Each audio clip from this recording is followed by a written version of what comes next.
बाबा भीमराव अंबेडकर जी ने दी। उन्होंने संविधान में लिखा कि कोई पिछड़ा ना रहे, कोई वंचित ना रहे।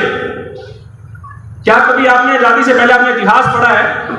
क्या कभी किसी महिला का नाम आता था? उन्होंने बकायदा लिखा है कि समानता का अधिकार, चाहे पुरुष हो चाहे महिला, चाहे बेटी हो चाहे बेटा, सबको समानता का अधिकार मिले।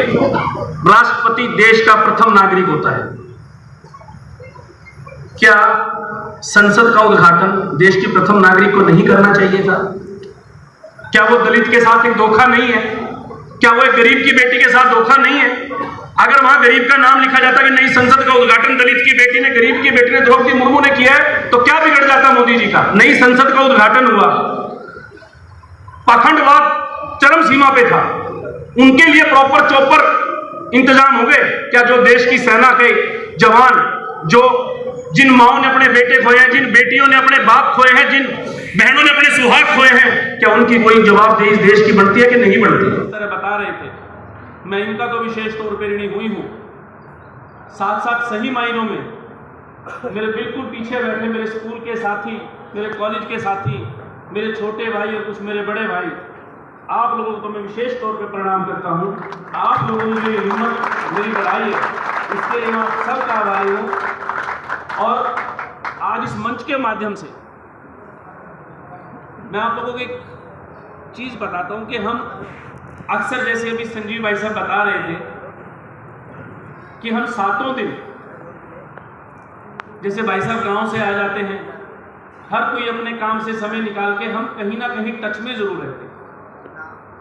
एक दिन अध्यक्ष जी, विधायक जी, हम एक शादी से आए थे और उस दिन कई जगह हमारे प्रोग्राम थे। जब हम आए तो शाम को बैठे थे चाय के लिए, हमें लगा कि कहीं ना कहीं युवा में एक उदासीनता है, कहीं कुछ ऐसी चीज़ है कि हम चाह के भी सिर्फ ड्राइंग रूम में अपनी बात कर पाते हैं या किसी बैठक में बैठ के चर्चा कर पाते हैं, किसी नाई की दुकान पे, किसी हलवाई की दुकान पे चर्चा कर पाते हैं। इसकी चर्चा हरियाणा की सबसे बड़ी पंचायत और देश की सबसे बड़ी पंचायत में क्यों ना हो जाए, उसकी शुरुआत हमारे बड़े भाई विनोद सांगवान जी, हमारे सभी साथियों ने की और इन्होंने एक जुनून और जज्बा दिखाया कि क्यों ना हम ऐसी शुरुआत करें कि जिसका जोश भी और जलवा भी और शोर भी हो। कौन कहता है आसमान में छेद नहीं होता? एक पत्थर दो तबीयत से उछालो मेरे यारों, ऐसे मेरे यार हैं, ऐसी मेरी तकदीर है।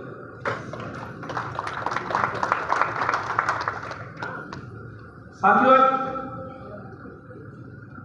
इस गांव में मैं कोई आज से नहीं आ रहा, मेरा बचपन का नाता है और उस बचपन के नाते में एक बड़ी अजीबोगरीब चीज सामने आती है। सब चीज बोलते हैं कि सब कुछ प्रभु के हाथ है, मैं भी मानता हूं सब कुछ प्रभु के हाथ है, लेकिन सही मायनों में भगवान है कौन? सही मायनों में वो साथी है कौन जो आपको आपके सुख दुख में भी आपके साथ खड़े हो और आपको आपके अच्छे बुरे का भी एहसास कराएं कि ये अच्छा है और ये बुरा है? कौन है वो लोग? क्या किसी ने साक्षात भगवान को देखा है? हम सबकी श्रद्धा है उस भगवान में, परंतु सही मायनों में अगर हमारे भगवान हैं, हमारे माँ बाप जिन्होंने हमें जन्म दिया, हमारे माँ बाप हैं, ये हमारे बुजुर्ग जिन्होंने हमें पाल पोस के बड़ा किया, हमारे माँ बाप हैं, हमारे भगवान हैं, हमारे चाचे ताऊ हैं जिन्होंने हमें उंगली पकड़ के चलना सिखाया, हमारे साथी हैं, हमारे यार दोस्त, हमारे युवा साथी और हमारे आदरणीय शीर्ष नेतृत्व जिन्होंने हमें समाज की और दुनिया की सभी रंगों को बताया कि समाज में क्या होना चाहिए और क्या नहीं होना चाहिए।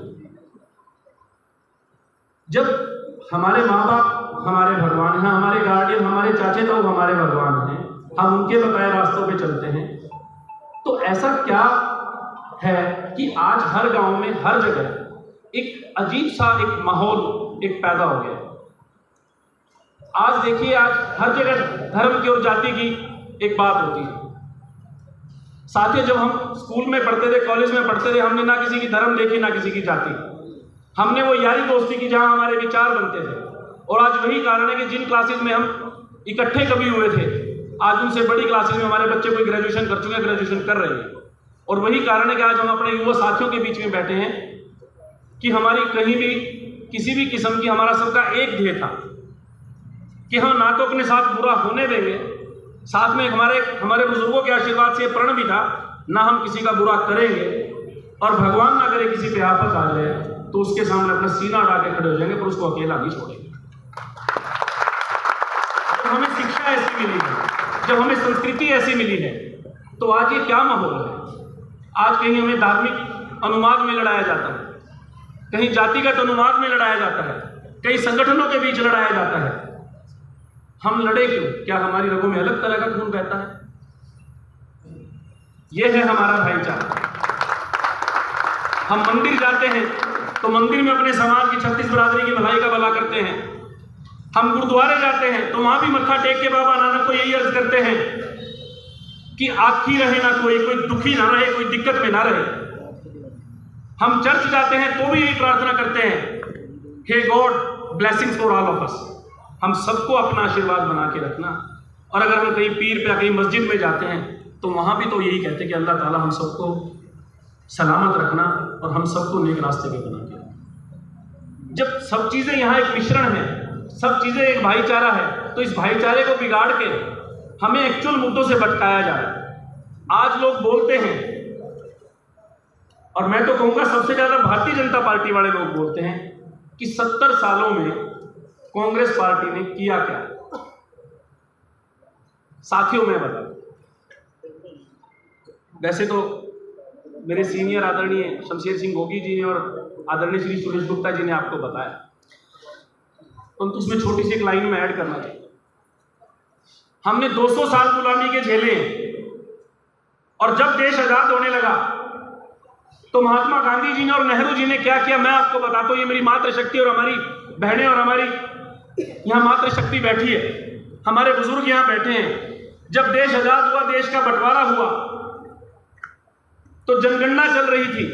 जनगणना में जब महिला का नाम आया तो जो मेरे जैसा कोई या कोई आप जैसा कोई एक आम आदमी बैठा हुआ था कि बताइए कितनी महिला कितने पुरुष, कि सर इतनी महिला इतने पुरुष की महिला का नाम बता। बोला जी राम फड़ की बहू, राम मेर की बहू, सतपाल की बहू। तो गांधी जी ने और नेहरू जी ने कहा कि सिर्फ तुम्हारा चूल्हा चौका करने के लिए है क्या? ये जैसे विधायक जी कह रहे थे तुम्हारे लिए घर के काम करने के लिए है क्या? इनकी कोई पहचान नहीं है क्या? वो पहचान किसने दी आपको? वो पहचान तत्कालीन प्रधानमंत्री आदरणीय जवाहरलाल नेहरू जी ने, महात्मा गांधी जी ने, बाबा भीमराव अंबेडकर जी ने दी। उन्होंने संविधान में लिखा कि कोई पिछड़ा ना रहे, कोई वंचित ना रहे। क्या कभी आपने आजादी से पहले आपने इतिहास पढ़ा है? क्या कभी किसी महिला का नाम आता था? उन्होंने बकायदा लिखा है कि समानता का अधिकार, चाहे पुरुष हो चाहे महिला, चाहे बेटी हो चाहे बेटा, सबको समानता का अधिकार मिले। वो राम मेर की बहू सतपाल की बहू काट के श्रीमती पूजा गोस्वामी सरपंच ऊंचा समाना संजीव पढ़न देव था नहीं बनने देना है। ये अधिकार, ये महिला का अधिकार, ये बराबरी का अधिकार किसने दिया?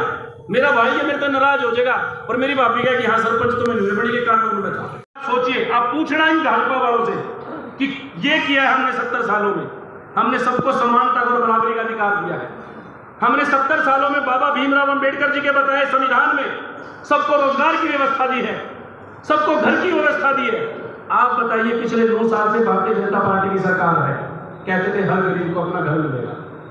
आपकी इंदिरा आवास योजना जो कांग्रेस पार्टी ने चलाई थी, एक व्यक्ति कोई मेरा एक साथी, मैं बड़ा शुक्रगुजार होऊंगा, एक हाथ उठा के बता दे किसी को कोई 100 गज का प्लाट भी मिला है क्या? मिला है किसी को? किसी गरीब को कोई मकान मिला है क्या? और वो मकान कोई सरकार अपने घर से नहीं देती थी। आज हम कहते हैं कि पंचायती जमीन में प्लॉट काट दिए, सरकारी जमीन में प्लॉट काट दिए। अरे वो पंचायती जमीन और सरकारी जमीन बड़ी कैसे? अगर हम मानते हैं कि हमारे ऊंचे समाने गांव में मानता हूं मैं 500 एकड़ है, तो उन 500 एकड़ में कानून के अंदर ये रखा गया था कि जो बड़े जमींदार हैं, बड़े जमींदार का छोटे किसान का और मजदूर का आपस का गैप खत्म हो जाए, उसके लिए उनके हकों से कुछ जमीन लेकर के उन गरीबों के लिए एक व्यवस्था की गई थी, जिसमें हमारे पशु का नाम रख के गौ चरान भी की जाए और एक पंचायती जमीन की ऐसी व्यवस्था की जाए जिसमें कोई गरीब ना हो, सबको समानता का अधिकार हो। आज ये कहते हम कब्जे खाली करवा लेंगे। वो कानून के रास्ते से सबको मकान दिए गए। ये कांग्रेस पार्टी ने किया।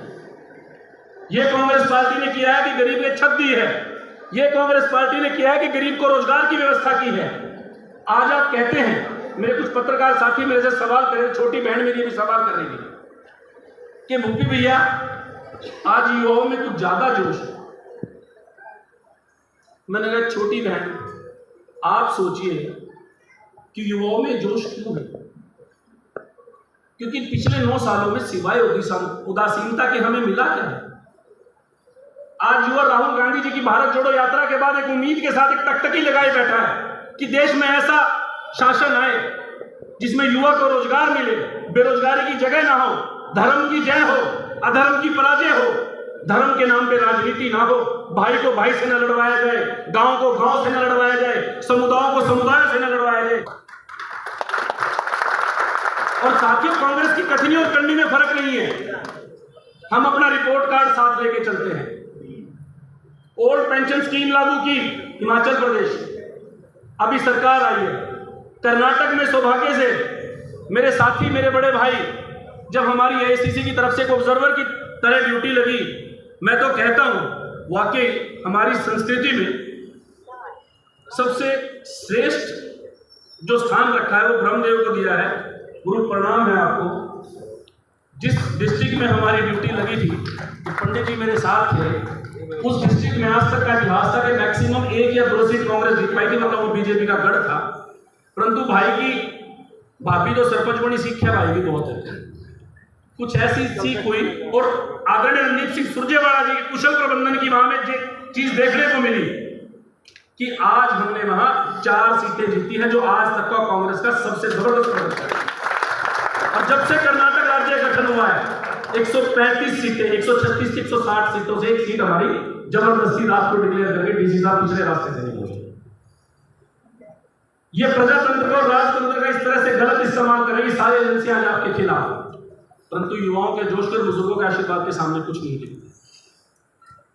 वहां भी हमें सीखने और कहते हैं कि कांग्रेस पार्टी ने और क्या किया। आपके आसपास आप देखते थे रिलायंस के पेट्रोल पंप पिछले 15 साल से बंद पड़े थे कि नहीं बंद पड़े थे। सबको अंबानी जी, अडानी जी, सबको उन पेट्रोल पंपों का किराया देते थे, लेकिन कोई पेट्रोल पंप चालू नहीं था, क्योंकि तत्कालीन प्रधानमंत्री सरदार मनमोहन सिंह जी, जिनका डंका पूरे वर्ल्ड में बजता है, जिनकी किताब ऑक्सफोर्ड यूनिवर्सिटी में पढ़ाई जाती है, जो अपने आप में देश नहीं पूरी दुनिया में सबसे प्रसिद्ध यूनिवर्सिटी है, उन्होंने एक पाबंदी लगाई हुई थी प्राइवेट कंपनियों पर, सरकारी कंपनियों पे भी, कि इतने से ज्यादा भाव आप ना तो तेल का बेच सकते हैं, ना पेट्रोल का बेच सकते हैं, ना किसी चीज का बेच सकते हैं। यही कारण था कि ये प्राइवेट जो कंपनियां हैं, जो प्राइवेट पूंजीवादी जो भाजपा के दोस्त हैं, उनके कभी दुकान नहीं खुलने दी। उन्होंने आम जन का ध्यान किया, गरीब का ध्यान किया। और जैसे ही कांग्रेस पार्टी सत्ता से बाहर गई है, उन पूंजीपतियों का राज आपके सामने खड़ा है। आज पेट्रोल तो लगभग 95-96 रुपए है और डीजल ही मेरे ख्याल 80 रुपए में खड़ा। ये पॉलिसी का तो फर्क है। गरीब और गरीब होता जा रहा है, अमीर और अमीर होता जा रहा है। पिछले दिनों अडानी जी की कंपनियों का 20,000 करोड़ का घोटाला सामने आया, और जिस कंपनी ने वो घोटाला किया, हमारे यहां की तरह नहीं है कि झूठे लुभावने वादे थे, चुनावी वादा था। विदेश में उन्होंने साक्षात छाती ठोक करके कहा है कि मैंने आपके ऊपर कोई झूठा एलिगेशन नहीं लगाया, अगर आपको मेरे खिलाफ कोई केस करना है, केस कर सकते, क्योंकि मेरे पास कंटेंट है। लेकिन पूरी भारतीय जनता पार्टी उनके सहयोगी दल आज चुप है।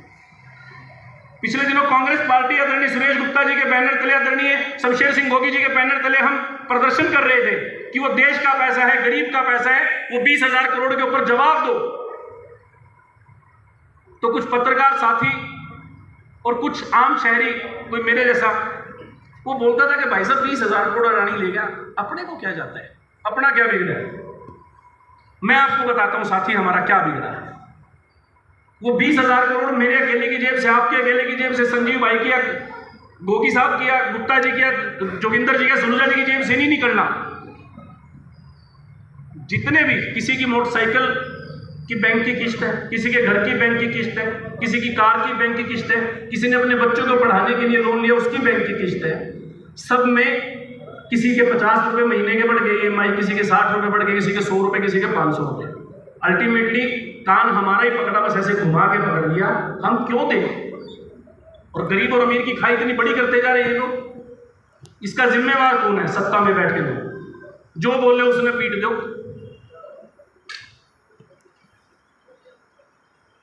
पिछला चुनाव सिर्फ और सिर्फ झूठे राष्ट्रवाद का चोला पहन के लड़ा गया।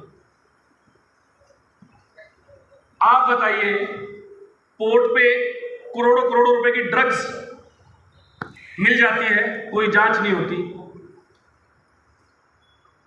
पुलवामा में हमारे इतने सैनिक शहीद हो गए, कोई जांच नहीं होती। माफ करना, मैं किसी के खिलाफ नहीं हूं। नई संसद का उद्घाटन हुआ, पाखंडवाद चरम सीमा पे था, उनके लिए प्रॉपर चौपर इंतजाम हो गए क्या? जो देश की सेना के जवान, जिन माओं ने अपने बेटे खोए हैं, जिन बेटियों ने अपने बाप खोए हैं, जिन बहनों ने अपने सुहाग खोए हैं, क्या उनकी कोई जवाबदेही दे? क्या मोदी जी इस पे जवाब देंगे कि नहीं देंगे? वो प्रोपगंडा रचने के लिए तो सारी मीडिया वहां सामने थी, और वहां भी द्रौपदी मुर्मू जी, राष्ट्रपति देश का प्रथम नागरिक होता है। क्या संसद का उद्घाटन देश के प्रथम नागरिक को नहीं करना चाहिए था? क्या वो दलित के साथ एक धोखा नहीं है? क्या वो एक गरीब की बेटी के साथ धोखा नहीं है? अगर वहां गरीब का नाम लिखा जाता कि नहीं, संसद का उद्घाटन दलित की बेटी ने, गरीब की बेटी ने, द्रौपदी मुर्मू ने किया है, तो क्या बिगड़ जाता मोदी जी का? लेकिन सिर्फ अपने फोटो प्रेमी। हो क्या रहा है देश में? कहीं बेटी धरने पे है, कहीं जवान धरने पे है, फौज को भी प्राइवेट कर दिया कि अग्निवीर बनाएंगे। और हमारे हरियाणा के पूर्व प्रभारी, मध्य प्रदेश के मंत्री तो ये बोलते थे कि जो अग्निवीर 4 साल में रिटायर होकर आएगा, बीजेपी के दफ्तर के बाहर हम गार्ड के रूप में लगा लेंगे। क्या हमारे देश का जवान बीजेपी के दफ्तर के बाहर अपनी गार्ड की ड्यूटी करेगा?